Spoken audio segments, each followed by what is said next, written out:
یا رحمت للعالمین یا رحمت للعالمین یا رحمت للعالمین.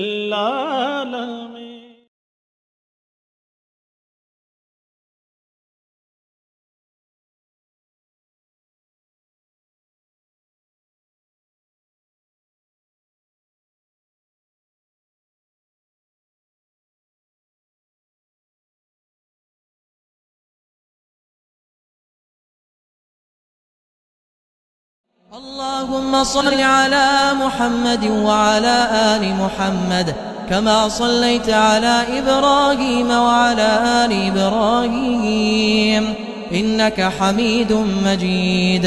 اللهم بارك على محمد وعلى آل محمد كما باركت على إبراهيم وعلى آل إبراهيم إنك حميد مجيد.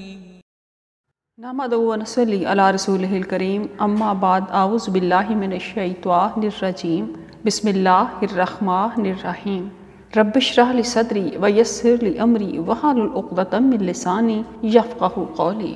السلام علیکم ورحمۃ اللہ وبرکاتہ. میرے بہت ہی معزز اور قابل قدر سامعین، اللؤلؤ مکنون سیرت انسائکلوپیڈیا حضرت محمد مصطفیٰ صلی اللہ علیہ وآلہ وسلم، جسے عالمی اشاعتی ادارے دارالاسلام ریسرچ سینٹر نے 11 جلدوں میں شائع کیا ہے، اور اسی طرح سیرت النبی صلی اللہ علیہ وآلہ وسلم، جسے 3 جلدوں میں دکتور علی محمد سلابی صاحب نے تحریر فرمایا ہے.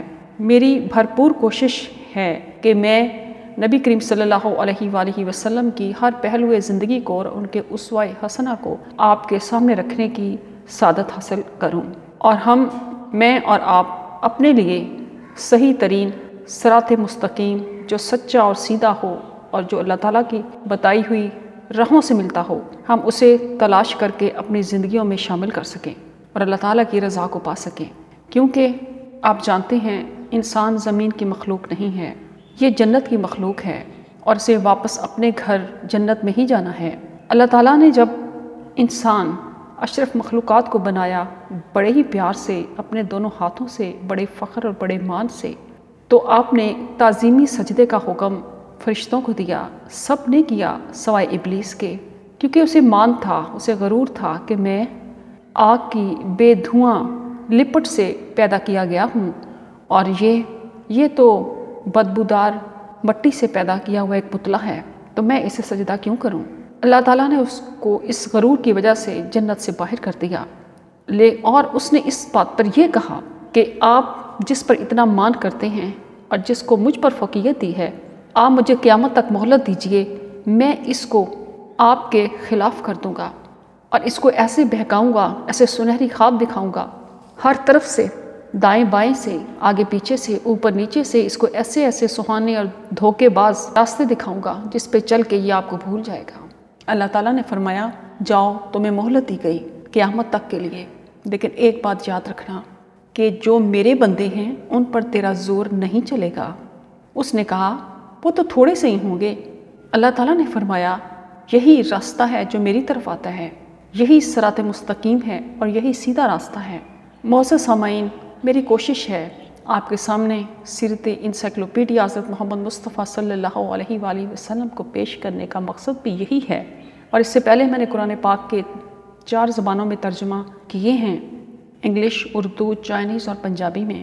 اور اس کے بعد میں سیرت نبی صلی اللہ علیہ وآلہ وسلم کو صرف اس مقصد کے لیے آپ کے سامنے رکھنے کی سعادت حاصل کر رہی ہوں کہ ہم وہ سچی راہ، وہ سیدھی راہ جو خدا کے ساتھ ہمیں ملا دے، اور ہم اللہ تعالیٰ کا وہ مان، وہ فخر، وہ یقین کہ میرے بندوں پر تیرا زور نہیں چلے گا، اس کو ثابت کر سکیں، اور ہم اپنے رب کی رضا کو پاتے ہوئے اپنے اصل گھر جنت میں واپس اللہ کے حکم اور فضل کے ساتھ لوٹ سکیں، جس میں نبی کریم صلی اللہ علیہ وآلہ وسلم کی ہر آسمانی کتاب اور آسمانی صحیفے سے یہ بات ثابت کرنے کی کوشش کی ہے کہ نبی کریم صلی اللہ علیہ وآلہ وسلم کی آمد، ان پر ایمان لانا اور جنت میں داخلے کے لیے لازمی شرط ہونا ہر نبی کو بتا دیا گیا.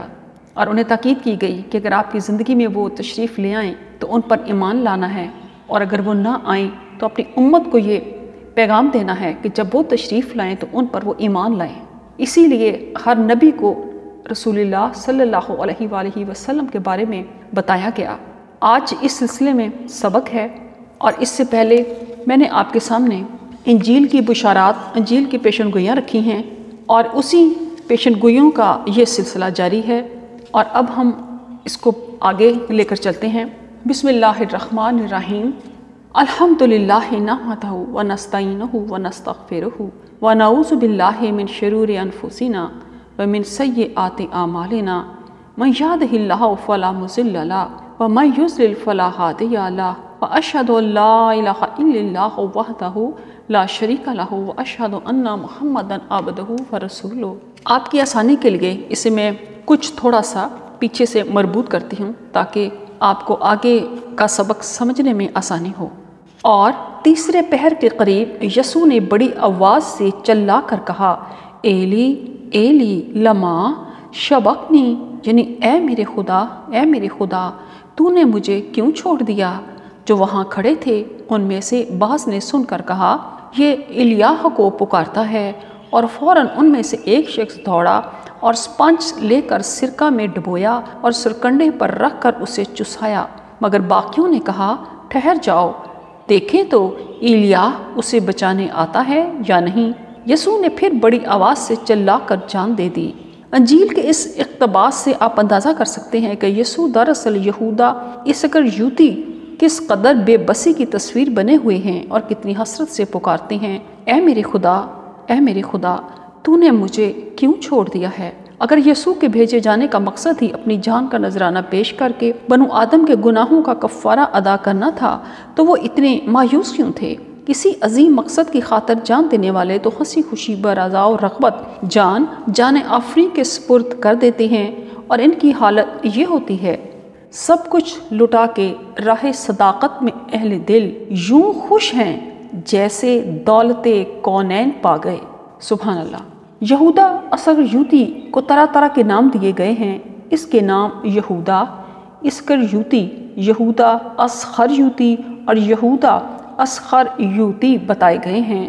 فاموس الکتاب میں لکھا ہے، یہودا اسکریوتی یسوع مسیح کا شاگرد اور شمعون اسکریوتی کا بیٹا تھا۔ عبرانی میں ایش قریتی اسکریوتی کے معنی ہیں قریت کا آدمی۔ قریت جنوبی یہودا میں ایک مقام تھا۔ 12 شاگردوں میں سے یہ واحد شاگرد تھا جو گلیلی نہ تھا۔ اس نے 30 روپے اشرفیاں لے کر مسیح کو سردار کہنوں کے حوالے کرا دیا۔ بعد میں جب اسے اپنی غلطی کا احساس ہوا تو وہ سردار کہنوں کے پاس گیا اور اقرار کیا کہ میں نے ایک بے قصور شخص کو قتل کے لیے پکڑوا دیا ہے۔ انہوں نے پیسے واپس لینے سے انکار کیا تو وہ انہیں مقدس میں پھینک کر چلا گیا اور جا کر اپنے آپ کو پھانسی دے دی۔ جہاں اناجیل اربع یسوع مسیح علیہ السلام کو صلیب پر چڑھانے کا قصہ بیان کرتی ہے، وہاں انجیل برناباس کہتی ہے کہ یسوع کے حواری یہودا نے سونے کے 30 ٹکڑے رشوت لے کر ان کی مخبری کر دی، مگر جب رومی گورنر کے حکم پر سپاہی یہودا کے ساتھ اس جگہ کے نزدیک پہنچے جہاں یسوع اور ان کے 11 شاگرد سو رہے تھے تو جبرائیل، میخائیل، رفائیل اور اوریل فرشتے حکم الہی سے آئے اور یسوع کو اٹھا کر آسمان پر لے گئے، اور جب یہودا کمرے میں داخل ہوا تو وہ بولی، لب و لہجہ اور چہرے میں بدل کر یسوع کے مشابہ ہو گیا۔ پھر سپاہی اسی کو پکڑ کر یروشلم لے گئے۔ وہ چیختا رہ گیا کہ وہ یہودا اسخریوتی ہے، مگر اس کی کسی نے نہیں سنی۔ آخرکار یہودی فریسیوں اور کاہنوں کے اصرار پر اسے سولی پر چڑھا دیا گیا۔ یہ بیان اس قرآنی تصریح کے عین مطابق ہے۔ بسم اللہ الرحمن الرحیم۔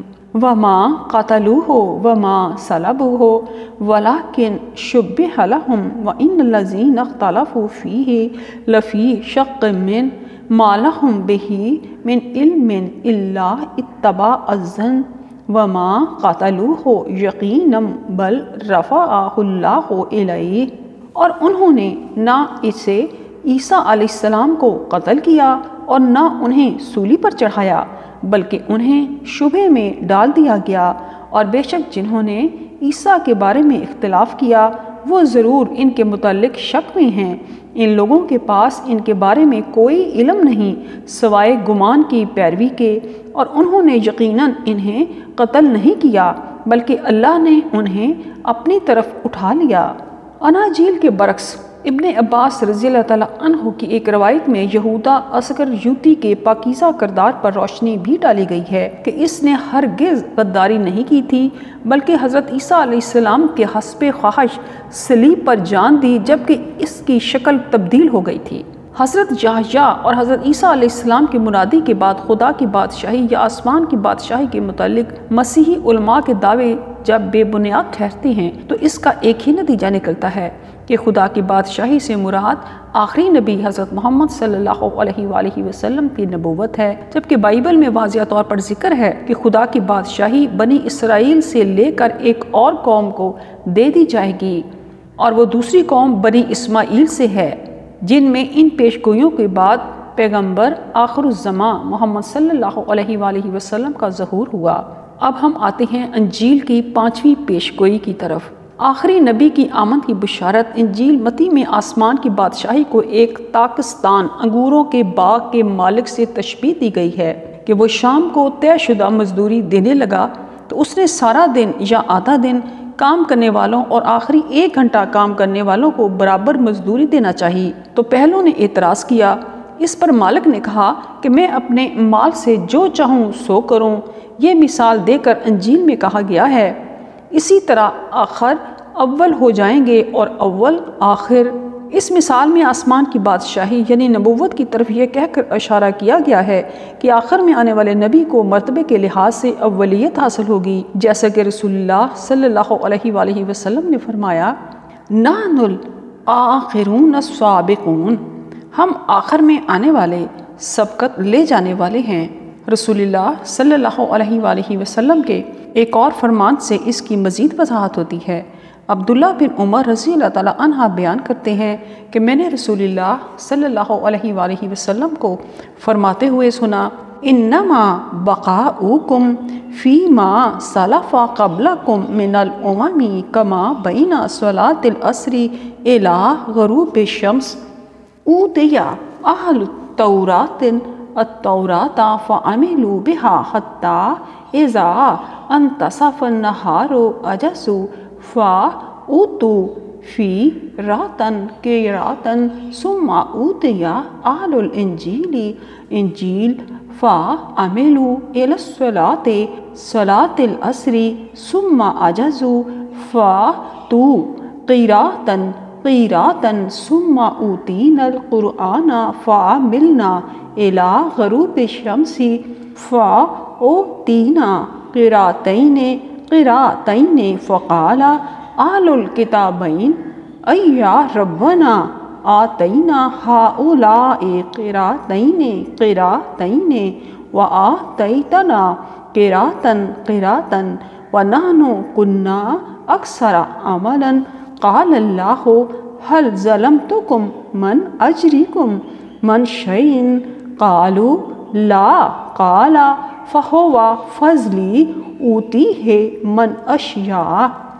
تم سے پہلی امتوں کے مقابلے میں تمہارے لیے باقی ماندہ وقت اتنا ہی ہے جتنا نماز عصر سے لے کر غروب آفتاب تک کا درمیانی وقت ہے۔ اہل تورات کو تورات دی گئی، انہوں نے اس پر عمل شروع کیا۔ جب آدھا دن گزر گیا تو وہ عاجز آ گئے، انہیں ایک ایک قیرات اجرت دے دی گئی۔ پھر اہل انجیل کو انجیل ملی، انہوں نے نصف النہار سے عصر تک عمل کیا، پھر وہ بھی عاجز آ گئے، انہیں ایک ایک قیرات اجرت دے دی گئی۔ پھر ہمیں قرآن مجید عطا کیا گیا، ہم نے غروب آفتاب تک عمل کیا، ہمیں 2 قیرات اجرت دی گئی۔ اہل تورات انجیل کہنے لگے، اے پروردگار، تو نے ان لوگوں کو 2 قیرات دیے اور ہمیں ایک قیرات دیا، حالانکہ ہم نے زیادہ کام کیا ہے۔ اللہ تعالیٰ نے فرمایا، کیا میں نے تمہیں اجرت دینے میں کوئی ظلم کیا ہے؟ وہ کہنے لگے، نہیں۔ اللہ تعالیٰ نے فرمایا، یہ میرا فضل ہے، میں جسے چاہتا ہوں عطا کرتا ہوں۔ معزز سامعین، اب ہم انجیل کی 6ٹھی پیشگوئی کی طرف آتے ہیں۔ ان دنوں میں یوحنا بپتسمہ دینے والا آیا اور یہودیہ کے بیابان میں یہ منادی کرنے لگا کہ توبہ کرو کیونکہ آسمان کی بادشاہی نزدیک آ گئی ہے۔ بس جو درخت اچھا پھل نہیں لاتا وہ کاٹا اور آگ میں ڈالا جاتا ہے۔ میں تو تم کو توبہ کے لیے پانی سے بپتسمہ دیتا ہوں، لیکن جو میرے بعد آتا ہے وہ مجھ سے زور آور ہے، میں اس کی جوتیاں اٹھانے کے لائق نہیں۔ وہ تم کو روح القدس اور آگ سے بپتسمہ دے گا، اس کا چھاج اس کے ہاتھ میں ہے اور وہ اپنے کھلیان کو خوب صاف کرے گا اور اپنے گیہوں کو تو کتھے میں جمع کرے گا، مگر بھوسی کو اس آگ میں جلائے گا جو بجھنے کی نہیں۔ یوحنا اصطباغی یحییٰ علیہ السلام کے باپ زکریا علیہ السلام کہنوں کے خاندان سے تھے۔ ان کی ماں ہارون علیہ السلام کے خاندان سے تھی۔ وہ اپنے پیروکاروں کو پانی کا جو بپتسمہ اصطباغ دیتے تھے وہ گناہ سے علیحدگی اور صفائی کو ظاہر کرتا تھا۔ انہوں نے یسوع مسیح کی خواہش پر ان کو بھی بپتسمہ دیا۔ انہوں نے اپنے شاگردوں کو دعائیں سکھائی اور اکثر روزے رکھنے کو کہا۔ یوحنا اصطباغی مسیح علیہ السلام کی پیدائش سے 6 ماہ پہلے جنوبی یہودیہ میں پیدا ہوئے۔ 26 عیسوی یا 27 عیسوی کا واقعہ ہے جب یوحنا نے اپنی خدمت نبوت یہودیہ اور یورون اردن کی وادی سے شروع کی۔ مسیح یسوع علیہ السلام نے اپنی گلیلی خدمت تبلیغ یوحنا کے قید میں ڈالے جانے کے بعد شروع کی۔ اناجیل یوحنا یحییٰ علیہ السلام کی موت کا سبب ہیرودیاس اعظم کی بدکار پوتی کی کینہ پروری بتاتی ہے، کیونکہ وہ ہیرودیس انتپاس کی غیر منکوحہ بیوی تھی اور یوحنا علیہ السلام نے اس کی مذمت کی تھی۔ یوحنا اصطباغی کے قتل کے بعد ان کے شاگردوں نے احترام سے انہیں دفن کیا، حتیٰ کہ 20 سال بعد بھی افسس میں ان کے شاگرد پائے جاتے تھے، جن میں اپلوس جیسا یہودی عالم بھی شامل تھا۔ حضرت یحییٰ علیہ السلام کے متعلق اطلس القرآن اردو صفحہ نمبر 199 تا 203 میں لکھا ہے۔ آیت نمبر 1، جو درخت اچھا پھل نہیں لاتا وہ کاٹا اور آگ میں ڈالا جاتا ہے۔ انجیل کی تصریح کے مطابق اچھا پھل نہ لانے والا درخت کاٹ دیا جاتا ہے۔ چنانچہ یہودی اپنی نافرمانیوں اور بدعمالیوں کی وجہ سے اللہ کا غیظ و غضب کا شکار ہوئے۔ وہ حق کو جھٹلانے کی وجہ سے اللہ کی رحمت و برکت سے محروم ہو گئے تھے، لہٰذا آسمان کی بادشاہی یعنی نبوت بنو اسماعیل کو دے دی گئی۔ آیت نمبر 2، وہ اپنے کھلیان کو خوب صاف کرے گا۔ آخری نبی حضرت محمد صلی اللہ علیہ وآلہ وسلم نے عرب کے جاہلی معاشرے کی تربیت اور تزکیہ کر کے اسے دنیا کی امامت کے لیے تیار کر دیا۔ ارشاد باری تعالیٰ ہے، بسم اللہ الرحمن الرحیم، هو الذی بعث فی الامیین رسولا منہم یتلو علیہم آیاتہ ویزکیہم ویعلمہم الکتاب والحکمہ وإن کانوا من قبل لفی ضلال مبین۔ وہی ہے جس نے ان پڑھوں میں انہی میں سے ایک رسول بھیجا، وہ اس کی آیات انہیں پڑھ کر سناتا ہے اور ان کا تزکیہ کرتا ہے اور انہیں کتاب و حکمت کی تعلیم دیتا ہے، اور اس سے پہلے تو وہ کھلی گمراہی میں پڑے ہوئے تھے۔ رسول اللہ صلی اللہ علیہ وآلہ وسلم نے جس طرح گیہوں کو بھوسے سے الگ اور حق کو باطل سے علیحدہ کر کے اس کے غلبے کی بنیاد رکھی، اس کی انسانی معاشروں میں کوئی مثال نہیں ملتی۔ یہ ایسی حقیقت ہے جس کا مشرق و مغرب کے بڑے بڑے اہل علم کے نے اعتراف کیا ہے۔ ایک ہندو شاعر نبی صلی اللہ علیہ وآلہ وسلم کی شان میں کہتا ہے، خود نہ تھے جو راہ پر اوروں کے ہادی بن گئے، خود نہ تھے جو راہ پر اوروں کے ہادی بن گئے، کیا نظر تھی جس نے مردوں کو مسیحا کر دیا۔ انجیل کی 7ویں پیشگوئی کو ہم دیکھتے ہیں۔ متی کی انجیل میں آسمان کی بادشاہی کو چھپے خزانے اور ایک نیا بیش قیمت موتی ملنے سے تشبیہ دی گئی ہے۔ آسمان کی بادشاہی کھیت میں چھپے خزانہ کی مانند ہے جسے کسی آدمی نے پا کر چھپا دیا اور خوشی کے مارے جا کر جو کچھ اس کا تھا بیچ ڈالا اور اس کھیت کو مول لے لیا۔ پھر آسمان کی بادشاہی اس سوداگر کی مانند ہے جو عمدہ موتیوں کی تلاش میں تھا۔ جب اسے ایک بیش قیمت موتی ملا تو اس نے جا کر جو کچھ اس کا تھا سب بیچ ڈالا اور اسے مول لے لیا۔ آیت نمبر 1، بیش قیمت موتی ملا تو اسے مول لے لیا۔ چھپا خزانہ اور نیا بیش قیمت موتی ملنے سے پہلے شریعتوں کی تنسیخ اور نئی شریعت کے نفاذ کا اشارہ ملتا ہے، اور یہ شرف صرف اسلام اور شریعت محمدی ہی کو حاصل ہے۔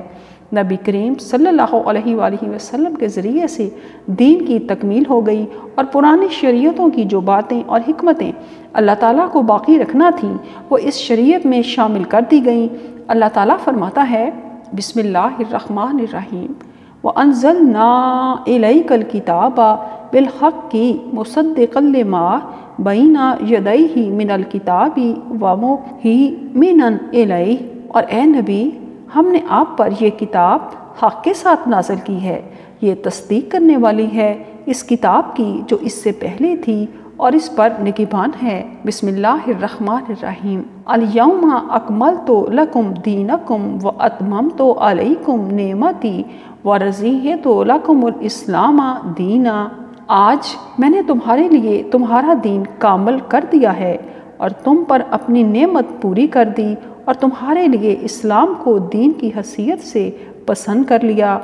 سیدنا عمر بن خطاب رضی اللہ تعالیٰ عنہ سے ایک یہودی نے کہا، اے امیر المومنین، آپ کی کتاب قرآن مجید میں ایک ایسی آیت ہے جسے آپ پڑھتے رہتے ہیں، اگر وہ آیت ہم یہودیوں کی جماعت پر نازل ہوتی تو ہم اس دن کو عید کا دن بنا لیتے۔ حضرت عمر رضی اللہ تعالیٰ عنہ نے پوچھا، وہ کون سی آیت ہے؟ یہودی نے کہا کہ یہ آیت ہے، الیوم اکملت لکم دینکم واتممت علیکم نعمتی ورضیت لکم الاسلام دینا۔ حضرت عمر رضی اللہ تعالیٰ عنہ نے کہا کہ ہم اس دن اور اس مقام کو جانتے ہیں جس میں یہ آیت نبی اکرم صلی اللہ علیہ وآلہ وسلم پر نازل ہوئی۔ یہ آیت جمعے کے دن اس وقت اتری جب آپ صلی اللہ علیہ وآلہ وسلم عرفات میں کھڑے تھے۔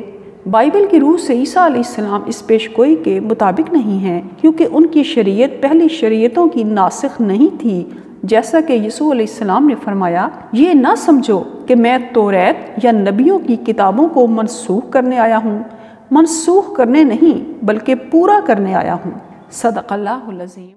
اللهم صل على محمد وعلى آل محمد كما صليت على إبراهيم وعلى آل إبراهيم إنك حميد مجيد اللهم بارك على محمد وعلى آل محمد كما باركت على إبراهيم وعلى آل إبراهيم إنك حميد مجيد